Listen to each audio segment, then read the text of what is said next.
Well, good morning, everyone. I was asked to start this session this morning, which is concerned with taking stock and exploring policy challenges coming down the road, by making some observations on three questions.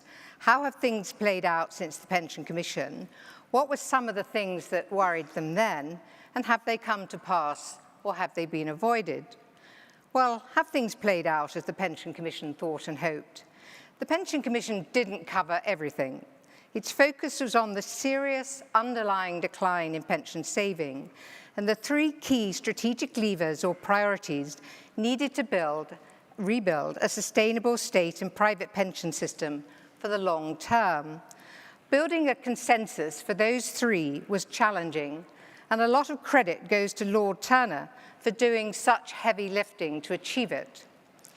Those three strategic dimensions were people needed to work longer, the ratio of years in work to retirement holding broadly constant over time with an increasing state pension age. 2, the state pension reform to provide a firm foundation for private saving, flat rated, maintaining its value with earnings. And 3, auto-enrolment of workers and a contingent employer compulsion on a default level of statutory contributions, with a default pension scheme nest to deliver high-quality, low-cost provision for low to moderate earners, on the assumption that no reasonable system of voluntary incentives could reverse the decline. The consensus on those three has broadly held, and we're now seeing some positive outcomes. As the state pension age has gone up, people are working longer, but the rate of employment of people over 60 is still not sufficient to improve the ratio between those in and those not in the labour market.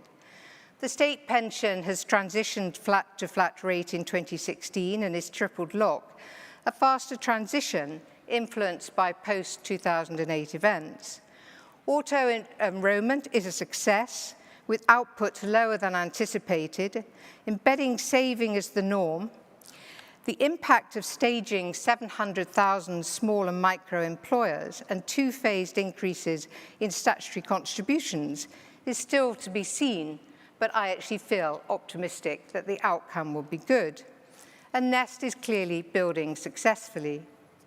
So what were some of the things that worried them at the outset? That without a broad consensus across the public, employers and government as to the nature of the problem and what needed to be done, the decline in pension savings was potentially irreversible and pensioners in future would be significantly poorer.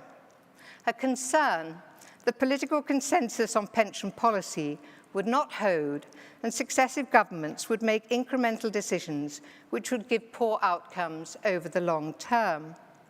Reforms needed to address the disparities in pension saving that existed across the labour market, that market inefficiencies in private pension provision had to be addressed, for example, high charges, small pots, and the portability problem. A sustainable state pension system was influenced by the state's wider exposure to an ageing population and increasing longevity, for example, in health and social care. And the evidence on early departure of workers from the labour market meant a rising state pension age needed to be accompanied by higher employment rates for older workers. So, have those things that worried them come to pass or been avoided, or are they still to come? The evidence clearly confirms that it is now an embedded view in society that the auto-enrolment and saving for later life is a good thing. The cultural normative transition has happened. State pension has been reformed. Employment of older workers is increasing, attitudes are changing.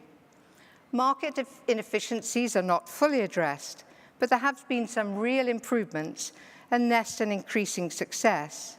But the master trust regime is to work its way through, value for money is still work in progress, and small pots linger as a problem. Auto-enrolment has clearly extended pension saving coverage across the labour market. But gaps remain, and although the Commission made a reference to the emerging evidence of self-employment, it has clearly risen significantly, and 15% of the labour force is now self-employed, with a growing pension savings gap. The Commission's report addressed the decline in saving. It did not look at accessing pensions in detail, although it trailed comments on the functioning of the annuity market. It did not anticipate the radical freedom and choice policy of 2015, allowing savers to access their money in whichever form they preferred from age 55, a policy introduced at speed with no prior public consultation. Policy is now predicated on splitting pension saving into a saving phase and a drawdown phase. At the saving phase, inertia is harnessed in the face of complexity and behavioral biases which inhibit optimal decision-making. Regulated defaults, auto-enrollment and default investment funds are applied. At the drawing down phase, policy assumes behaviors to be dramatically different, with the same individuals fully engaged, bearing this responsibility for making optimal choices. That is giving rise to further policy challenges as regulators consider how best to protect the consumer and help them make good decisions. There are currently few guided retirement pathways or default processes available to support good member outcomes, which is probably a good base from which to start on what is coming down the road, and invite the speakers for this session to join the platform. Thank you. Thanks very much for that introduction, and delighted to be here today to give you a very brief overview of this new benchmark publication from Vanguard and from Nest Insights. So the keen observer will look, and I count, by the way, all of you as keen observers. The keen observer will look at this title and say, how the UK saves 2018 member experience from the National Employment Savings Trust. Certainly what we know about Nest is not that Nest is a nationally representative sample of UK behaviors across the nation. But we mean this title in quite a different way. How the UK saves, that portion of the title, is an indicator of a fundamental shift in pensions policy in the United Kingdom in the second pillar from defined benefit to defined contribution, from voluntary supplemental to universal.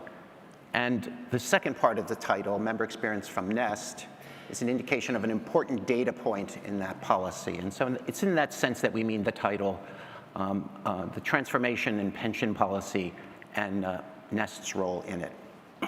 And if I had to leave you with really one idea to take away from today and from the data I'm going to share with you, it is that this report, I think unique in any global publication that I'm familiar with, shines a spotlight on a particular aspect, a particular component or segment of the labor force that receives pension provision when shifting from a voluntary supplemental system to a universal system.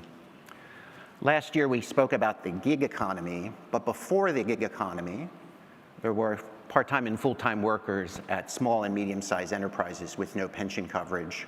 There were high-frequency, high-turnover jobs in the economy. There was seasonal employment. There were zero-contract hours or variable hour payment arrangements, pay arrangements. And those elements of flexibility in the UK labor market also provided significant hurdles to pension coverage. And you'll see in this data the solution to that particular problem. Just a moment a word about the Vanguard Investor Research Center. At Vanguard, our mission is to take a stand for all investors, treat them fairly, and give them the best chance for investment success. And while we address investors across all domains, whether those be institutional or retail, defined contribution or private savings, we're always particularly interested in the evolution of investment behavior within workplace pension schemes because of their sort of central role in providing financial security for the average individual or average household. And we're really delighted to be partnering with Will and the team on not only this publication, but on other future research to come. So one of the great advantages of a publication like this is you actually force yourself to go through the discipline of remembering the history of pension reform in the UK. And our colleagues have produced this wonderful overview in the introduction. I choose one slide from that to illustrate the point that we were just discussing, the rapid rise in pension coverage as we shift from a system that is voluntary and supplemental in nature to near universal in nature. You would see similar lines in the early 1990s in the Australian shift from a supplemental superannuation system to the superannuation guarantee system of today. You would see a somewhat more prolonged shift in New Zealand as new higher automatic enrollment was introduced in that country. You would have seen it a few months ago in the launch of a universal pension system in the state of Oregon in the northwest of America. And of course, you see it here with the pension policy shift and the introduction of NEST. So a little bit about NEST. Currently, NEST serves just shy, this data is as of fiscal year end, it's changed a bit, the current numbers, but as of the data points here, about 600,000 active employers across the nation, 3.7 million active members. Interestingly enough, over 6 million accounts, and we'll come back to the transitional nature of employment relationships in this population and the difference between those two numbers. Now, as you can see, what we've done here is just counted the number of employers by the postal code area, the 1 or 2 digits in the front of the postal code. The prominence of Northern Ireland is this one postal code area. That's really it.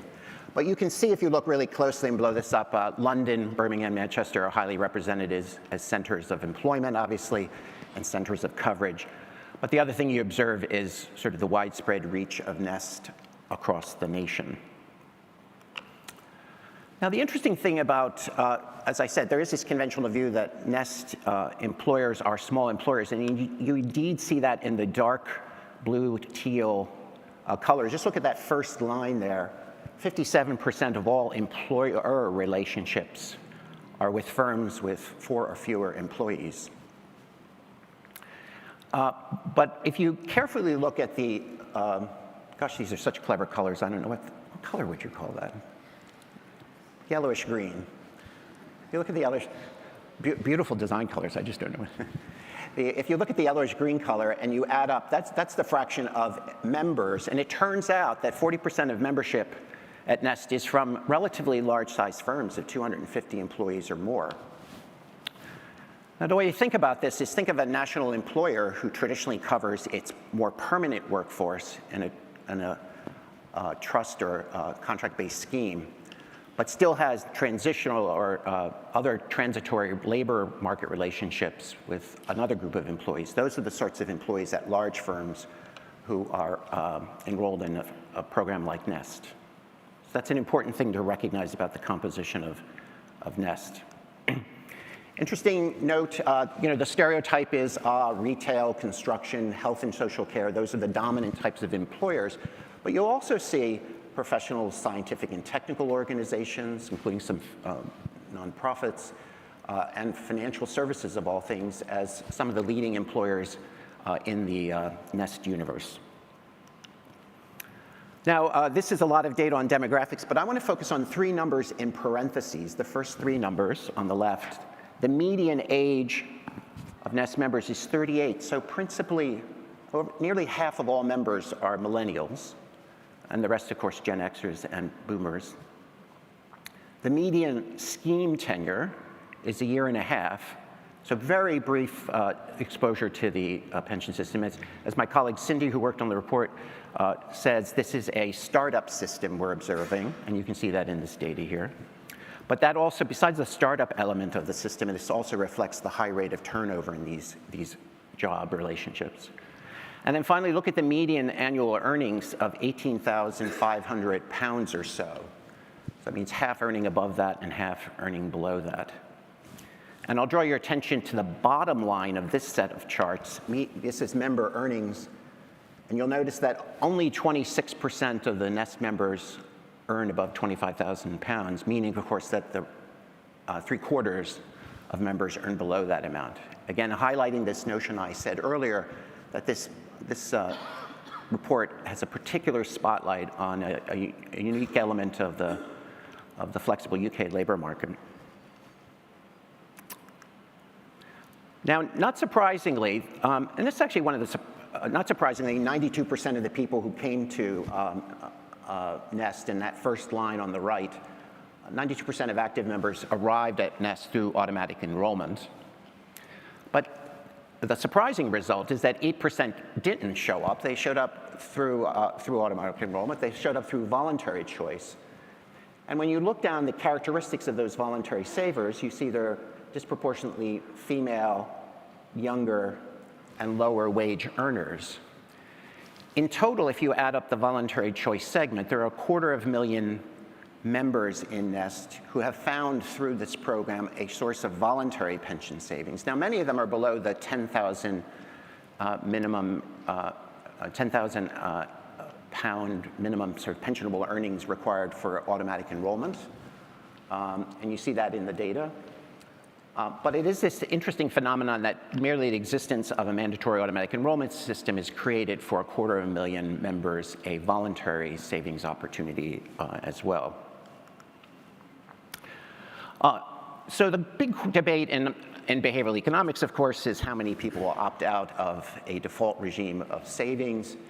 And we calculate two numbers for this purpose today. One is what happened during the staging process when automatic enrollment was first introduced at firms across the nation, inversely by firm size.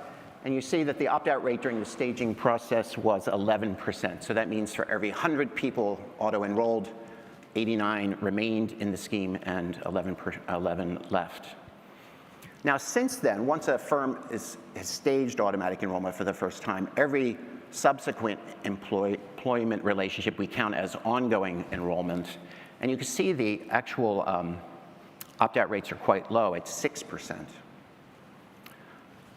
So pretty substantial improvement. And we'll continue to monitor this and track this over time, particularly as the contribution rates increase as required by law. Now, the other phenomenon, as you know, in the law, another characteristic of the law is that every 3 years, if you've quit the automatic enrollment scheme, we re-enroll you back into the program. You have a chance to quit a second time, or third, or fourth. And we have a very, very small sample of individuals. I mean, 0.2% of total membership. But interesting enough, the opt-out rate there is 13%. Now, to interpret this, remember, all of these people quit previously. And now 87% of the quitters are staying in the scheme for the first go-around. So we'll be very interested in tracking this number to see if this persists or whether it's more an anomaly of the data that we have on hand today.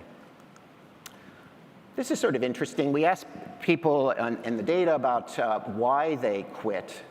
And we have this one set of we have variable results by member age. And if you look at the one line, I can't afford it, you see that's prominent among younger people under 25 to 34. If you look at I'm already saving in a pension scheme, that's more prominent among older households.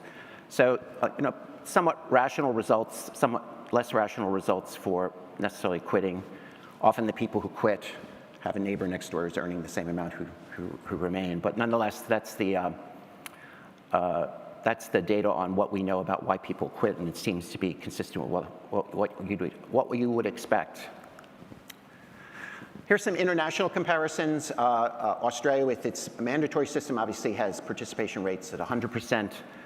The data we see here on ongoing enrollment, an opt-out rate is 6%. In the US, automatic enrollment is voluntary at the firm level. We see, and we're looking at shorter tenured people here. That's opt-out rate of 7% or a retention rate of 93%. So very similar and on par with what you'd expect.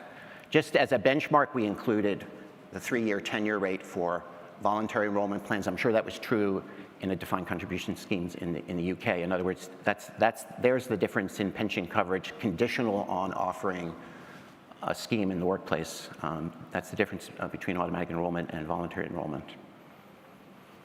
And just a curiosity, is in Australia and the UK, most people tend to remain at the original automatic enrollment rate, but there is a tendency in the US for more people to switch out of that, and it's an interesting question to explore. Among the reasons, for example, in the US, you can partially opt out. You can go from being auto-enrolled at 6, but switch to 4, or you can go obviously higher, and we see both sorts of sets of behaviors. Now, what would you expect in a startup situation? Contribution rates are quite modest. So let's focus on the line that says median on the right. The median Contribution rate for all members is £142 per year.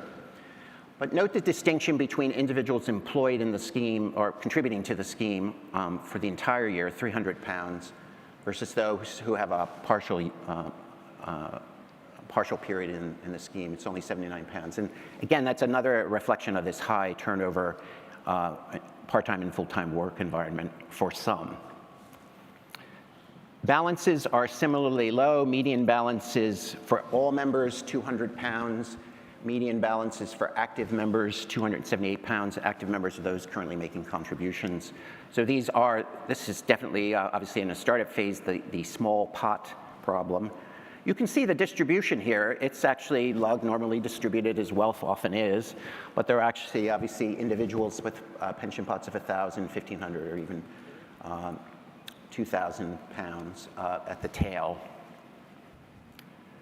Of course, this all begs the question, what will all this mean? This is the startup phase. And one of the things that the Nest investment team does is it prepares this long-term projection. Now, this is a close to 50-year forecast of outcomes in the future. And that's why it diverges over time geometrically. All these Monte Carlo forecasts get larger and larger and wider. But the median outcome suggests that in 50 years hence, we'll be looking at replacement rates for young workers of an additional supplement to the state pension of 30% of the state pension amount.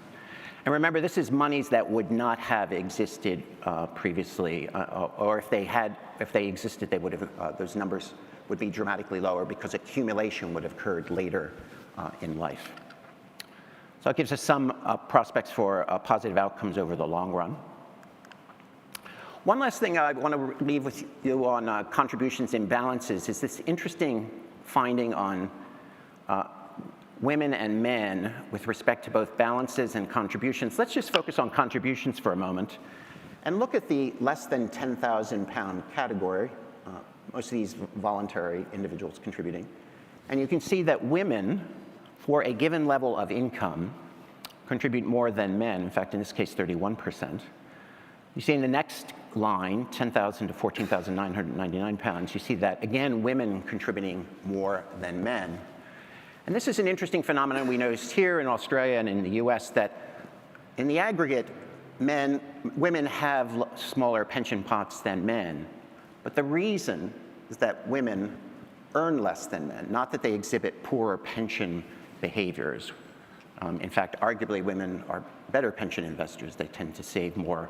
They tend not to take extreme investment positions in general. But beyond that, so we're going to explore this a little bit more. There's lots of interesting questions here. Does this have to do with women's incomes being secondary to a household? How much does this have to do with the psychological difference between men and women? The Venus versus Mars question, as we call it in the research center. But we'll be exploring that, I think, in a separate research publication as we look at particularly the household structure. We have some data on investments. The important thing to note about Nest and the power of the default is that everyone's in the default, 99% of people in default. We have some data, comparable data from Australia. You see high rates of default. In the US, the use of sort of professionally managed defaults is actually rising every year. We expect that to reach 80%. So there's this global convergence that most individuals should be in some default strategy. So we expect to see that happen in the US over time. Let me leave you with one last question, which sets up a discussion that both Will started this morning and will continue this afternoon. I had my colleague the Vanguard Will, not the Nest Will, brought forward this chart from America data, which has to do with the loan feature within 401k plans. The interesting thing about the US defined contribution system is its dual purpose. It's used for both short-term consumption as well as old age financial security. And it raises an important question now that Nest has addressed this question of economic security in old age. How might it address the question of short-term liquid savings for households? And that's a topic for today's discussion. So thanks to you for the opportunity to present these results today. Again, high rates of pension coverage, very interesting voluntary effects, gender effects, and again, a lot of the behavioral dynamics that we would expect in a system of automatic enrollment and default saving and investing. Thank you.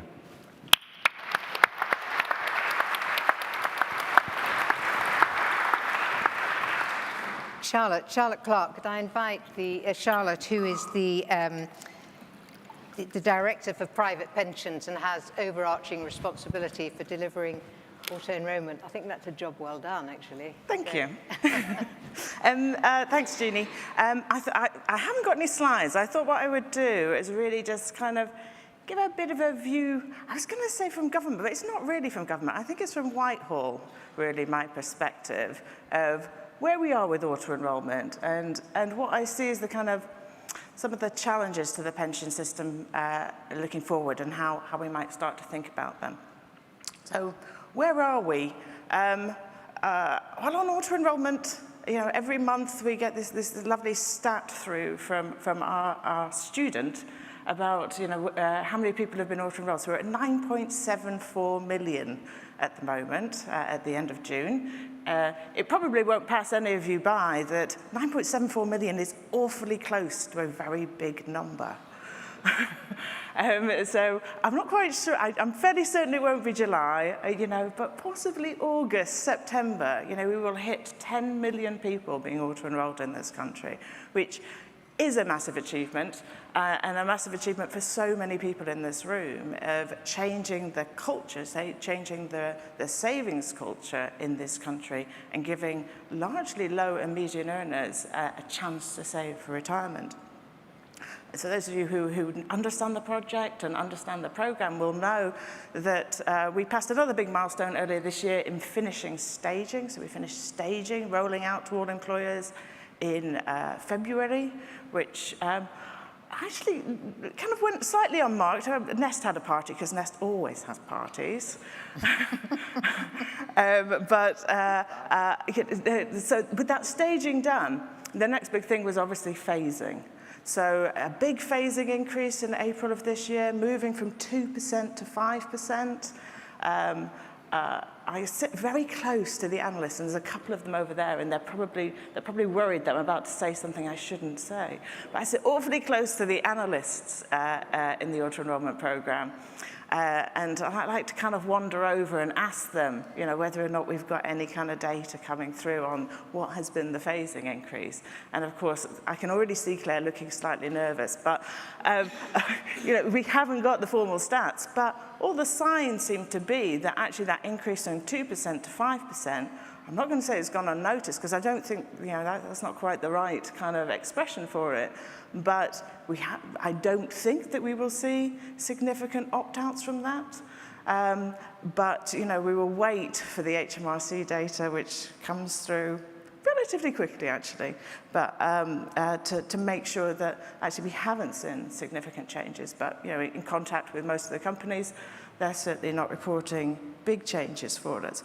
So I mean, that's where we currently are. When I start to think, we do have some kind of immediate challenges.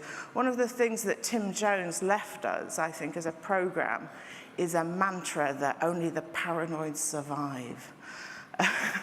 And so, whilst, we're kind of getting ready to kind of think about, 10 million people and a kind of job well done, it is true that part of the good success of auto-enrollment is everybody from Nest, the regulator, colleagues at DWP, colleagues in the industry, never declaring success and always being on your guard. So we have that big increase from 5% to 8% due in April. We're also kind of thinking about how we take forward the auto-enrollment review. I often think in terms of when I think about, I've been involved in the program for a very long time. Occasionally I have breaks from it, but always come back. When I think about our original plan, and if somebody had told us and sat us down in 2006 and 2007 and told us the economics over which we would roll out this program, and indeed the politics over which we would roll out this program, I have a feeling Helen and I would have looked for other jobs at that point. But we are going to increase, we're going to do the final increase from 5% to 8%. I think it's 1 week after we leave the EU. So it will be an interesting time in which to see that increase and what the economy is looking like at that point, and indeed what the political environment is looking like at that point. As I mentioned, we need to implement the auto-enrollment review. So I'm trying to see if there's people who are involved in the review for us. Yes, there are in the audience, but they did an excellent job. In actually a really difficult year, whatever you do, don't try and do an independent review and have an election in the middle of it. So, something I've learned. But they did an excellent job in just restating what are the things that we need to take forward. And I guess this kind of comes to the main part of what I wanted to talk about. When I start to think about what are the challenges we have left and how we best look at them. So I always think of pensions of, coverage, adequacy, protection and engagement. So looking at each of those in turn, what are the big questions that remain for us? I should probably just take 20 seconds just to thank Jeannie and the Pension Commission, because so much of what we have done over the last 10, 15 years has been in pursuit of the goals that they set us. And that the work that the Pension Commission has done should never be underestimated in terms of its ability to give us a very clear direction about where we should be heading. It not only gave us that, but it also gives us, I think, a culture in pensions, which is slightly different from other parts of policy making, which is that good pensions policy is made on evidence and is made with consensus. And there are times when occasionally we break those rules. But, I think most of us who are in the area know that that's the case. And, looking forward at the challenges, whilst, I'm not going to say all the work is done that the Pension Commission kind of gave us to do, but certainly thinking about the challenges to 2030 and 2040, hopefully, with that kind of inheritance from the Pension Commission of, transparency, consensus, and evidence as our kind of guiding lights, we can really start to think about what are those challenges. So just thinking about them, so I realise I'm kind of running out of time. In terms of coverage, a couple of people have mentioned self-employed already. So who are the people who are not benefiting from auto-enrollment, which I actually think is one of the great successes of auto-enrollment, is people very rarely come to me to tell me that there's a group that's in that should be out. They now come to me to tell me there are groups that are out which should be in. And that is a massive change in the culture and the approach that we've got for retirement savings. So looking at the self-employed, looking at low earners, looking at carers, seeing whether or not how the system works for them and whether or not we can kind of improve their access to retirement savings. The next area is adequacy, and obviously we can have lots of discussion about 8% and whether 8% is enough. And Steve's slides on things like auto-escalation. I think auto-escalation is a fantastic idea, but as a policymaker and someone who basically does legislation, I just don't see how you legislate for it. That's my kind of. I can see how it's done in an employer. I just can't quite see the law that says this is how it works across the whole of a system. So I think the question has to be, well, do we change the minimum contribution? That said, I'm very open to that being the solution, because I think in some ways it's a lot easier than looking at the question about whether or not 8% is the right question, is the right level. And I think 8% is a particularly challenge, because actually when you start to have a look at some of the forecasts, for low earners, I think 8% probably is about right for a millennial who's kind of come in and has saved their whole life in an auto-enrollment system. I think the question is for those people who are outside of that, so particularly that Generation X, so people who will be retiring in 20 years and will not have a full life under auto-enrollment and probably are not going to benefit from DB. There's that group. And then also kind of looking at the middle earners and whether or not people, by middle earners, I don't mean middle earners, do I? I mean people who are on 50,000 rather than those that are on 20,000. That sort of group, and whether or not they will have the right retirement, and whether or not there is a role for government, for legislation in terms of supporting them kind of to save more. I'll talk very briefly about protection issues. Obviously, one of the things that's happening this year is the introduction of the Master Trust framework, but I think the bigger question is, what is a good DC? And I think, it feels at the moment a lot of our energy and attention in government is on removing harm from the pension system. And of course, that is incredibly important. I think that what is always very difficult, I think, from a government perspective, is actually promoting what is good. It's easier to focus on problems than it is to look at what might be system-wide solutions. But hopefully, I think over the next few years, a bit more of a discussion about what is a good DC, what are good investment options, what is good governance in this area is really important. And I'm sure, like many of you, I spent part of this morning flicking through the FCA report on retirement outcomes and looking to see there. But again, it's this sense of, well, we need to focus on the problems rather than necessarily what is a good retirement outcome. And I'm sure we'll have lots of questions about retirement outcomes, but it is one of the big questions that I think is there, which is around people at the moment don't seem to be making terrible decisions, but there's a big difference between not making a catastrophic decision and actually how do you make a good decision. And the difference between those two things, I think, is going to kind of be one of the big things that we debate over the kind of coming years. I won't talk about engagement, partly because I hate engagement. I think anyone who knows me knows that it's a word I feel ought to be banned from pensions, because we talk about engagement when we mean so many things. And imbue it with a kind of magical property. But I'm sure we will continue to work to engage with people and try to improve the customer service. It's my preference for the way we talk about this area, is how do we actually improve the service to customers and savers? How do we give them better information? How do we give them clearer information and allow them and support them to make good decisions? So I think that the final area is really, in some ways, it's the curse of the Pensions Commission. They have put the UK pension system in a much better place than lots of other kind of big societal problems. So whether it's social care or housing, the pensions solutions are kind of probably 10, 15 years ahead of those sorts of areas.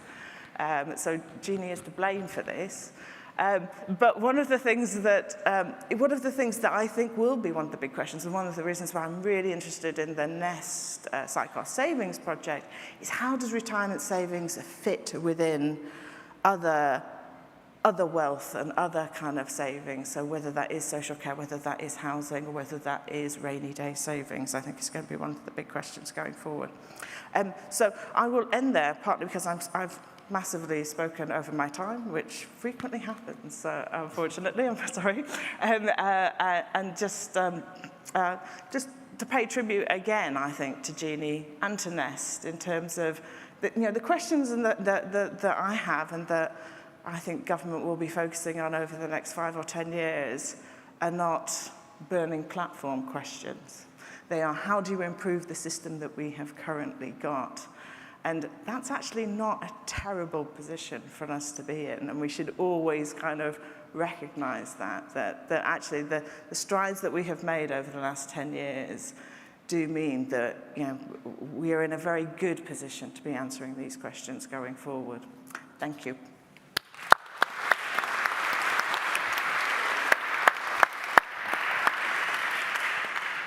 Finally, could I invite Jeremy Cooper, Chairman of Challenger Limited, an Australian investment management firm specialising in financial security for retirement.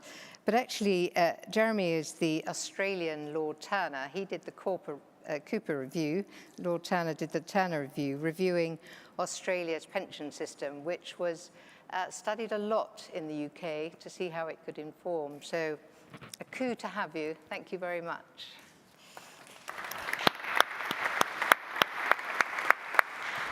Thanks, Jeannie. Sadly, we don't have glamorous titles in Australia, so I'm just Jeremy, I'm afraid, notwithstanding that I've done one of these reforms.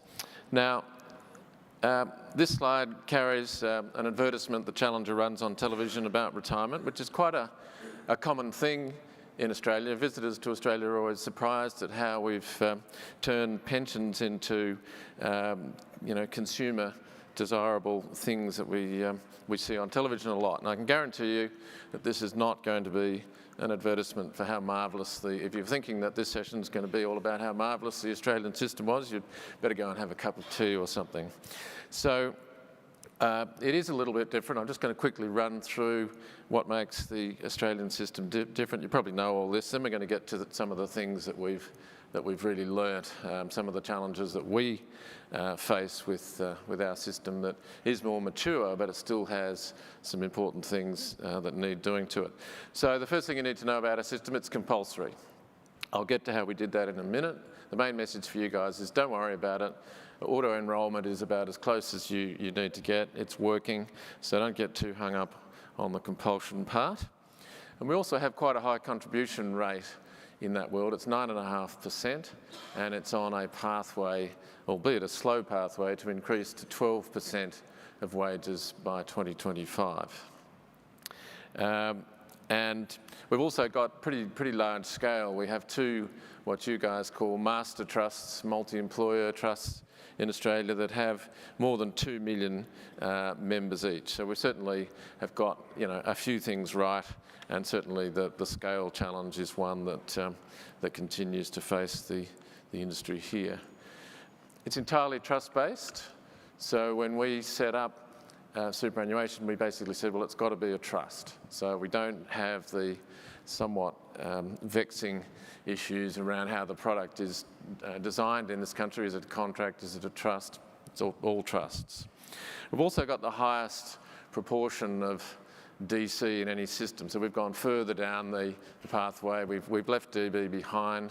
The coverage of DB was very limited in Australia. So we're the most extreme experiment, if you like, of the DC way of doing things. We also default insurance. So we have life insurance, which is really death insurance, and disablement insurance gets defaulted into your superannuation product. You can opt out of it, but that's the way we decided to do it. And I suppose we also have quite a strong risk appetite in Australia. It might be all those barbecues, it might be something else, but we do seem to take a lot of risk. And the other important feature of our system is that we've taken what you call SIPs, we've taken them vastly further, such that around about 1/3 of the total assets in the Australian pool are in the SIP world. And I often get told when I come to events like this that Australians really are crazy. You only need to look at that for the evidence. So let's quickly look at the compulsion things. It turns out we're absolutely experts on compulsion. So we were one of the first places in the British Empire to make voting compulsory. It's been compulsory in Australia federally now since 1924. When seatbelts became a thing, we just said, let's just force everybody to have seatbelts. We did that in 1970. And of course, so when superannuation came along, it was only natural that we make that compulsory as well. I'm joking a little bit there, but it was kind of a carpe diem moment. Think back to when inflation existed for heaven's sake.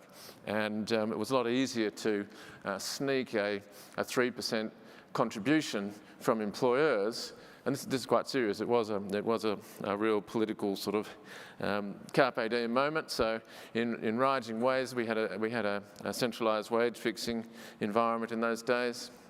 And instead of granting a wage increase, we came up with this idea of a deferred wage increase. So that the 3% was sort of granted, if you like, to wages and then taken from them and put into the superannuation system. So that's how it all started.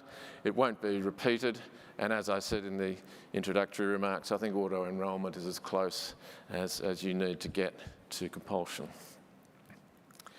We engineered a very large, we're very keen on defaults in Australia, and so when I conducted my review nearly 10 years ago now, we're heavily influenced by the nudge guys, if you like. And so what you see today, effectively our default system, which we call My Super, whereas if you don't make a choice in the workplace, which most people don't, you end up in one of these funds. And we've got today a total of $650 billion happily sitting in those defaults. It's working well. We didn't opt for a fee cap, interestingly enough. We decided that market forces were going to do the work, and I think it's broadly equivalent. You'd see most funds coming in below the 75 basis point cap that you have in this country. So let's look at the good things about our system. Of course, compulsion overcomes the behavioural bias that we can't really see our future selves, and we tend not to look after them by not saving for our future selves. We've fixed that. I've mentioned how much we love defaults, and I think we've got the scale. We've made efforts in relation to governance, although that continues to be a bit of an ideological war, which I probably don't have enough time to talk about. We modernised the back office. We came up with a sort of straight-through processing. We sort of missed the digital age, and one of the key learnings, I suppose, is that we really missed the digital age in the early 90s, and there was a lot of very bad paperwork, very bad collection of data, which has kind of haunted our system ever since. So they're the good aspects. The not so good aspects, and yes, that is a pig. We have a government body called the Productivity Commission, whose mandate is to really review industries and see how they're performing, what sort of contribution they make to society and how efficient they are. And it's currently looking at our pension system. And this is an infographic as part of their report, which is really, I guess, using the sort of pig in the trough motif to describe our superannuation industry, which certainly didn't impress all of the good burgers of the industry when it came out. But the point is that the Productivity Commission has identified some chronic underperformers. So in a default system, you really need quite a bit of rigour around the things that are being delivered by the funds running those default products. And according to the Productivity Commission, there are some entrenched underperformers. It's kind of a lottery, and the thing about defaults is you don't know whether you've been lucky or unlucky. We've also, and I heard this mentioned before, this problem of multiple accounts. The Productivity have dubbed these unintended multiple accounts. So this is the account that gets stranded with you're at employer A and you move to employer B, and suddenly you've got two superannuation accounts. And these are unhelpful. They erode away your pension pot with fees and so on. And of course, in a system where you default insurance into the pot, you're also paying for insurance that may not be compatible. In fact, the Productivity Commission, in the same vein as their pigs in the trough, they call this zombie insurance. So it's insurance that may not respond to you because it has a term in the fine print that says, well, if you don't make a contribution for 12 months, you can't claim on it. So it is genuinely zombie insurance, and this doesn't reflect well on the industry at all. Because of the data problems I mentioned before, we also have a staggering 6.5 million accounts that are simply lost. They don't know who it belongs to, and that represents around about 18 billion Australian dollars. So a huge lesson would be to get the data inputs right, get the technology right, so that you don't end up in that kind of a situation. To solve, here are the piggies again, to solve this idea of the chronically underperforming funds, the Productivity Commission have come up with this idea of identifying a kind of top 10. We probably have a field of 40 or 50 of these default funds, and they've come up with the idea of an expert panel nominating the best 10.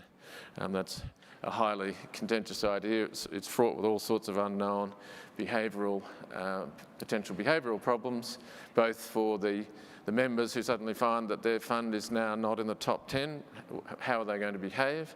But also in relation to the funds themselves, whether you're in the top 10 or not in the top 10, what are you going to do if you're number 9? Do you just risk up and hope that everything works out for fear of being kicked out? These are all sorts of things that we don't know. But I suppose it's positive that these sort of ideas are being pushed at the industry in an effort to make it more efficient. Now, you can't have an Australian presentation about superannuation without a photograph of the political architect of super. That's Paul Keating there. He was the Labor Prime Minister that really came up with the idea of making it a mass and compulsory product.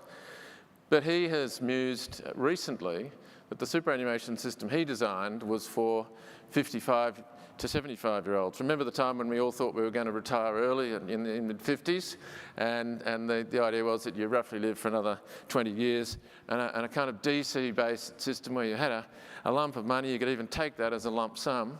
It all made perfect sense with those sort of demographics.